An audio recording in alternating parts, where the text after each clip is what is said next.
Doctor صاحب یہ ہم عربی لغت ہے ہمارے پاس، یہ ڈکشنری ہے ہماری عربی لغات قاموس الوحید، اس میں سے ہم مادے دیکھتے ہیں الفاظ کے۔ یہ مادہ ہے عاوز اور یہ مادہ ہے عاوز زا کے ساتھ، اور یہ مادہ ہے را کے ساتھ۔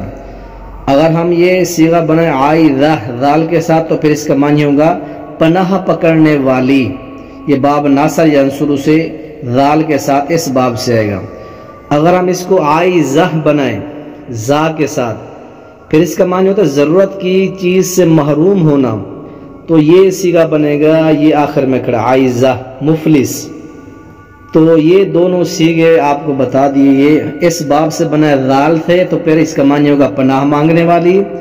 اگر زا والے باب سے بنائے، باب اگرچہ دونوں کا ایک ہے، اس کا بھی باب ناصر ینصر ہے، اس کا بھی ذال کے ساتھ عائزہ ہو تو اس کا معنی ہو پناہ پکڑنے والی، اگر زا کے ساتھ ہو تو پھر اس کا معنی ہوگا مفلس غریب، ضرورت کی چیز سے جو ہے محروم ہونا، کسی چیز کا محتاج ہونا، اسے نہ پانا۔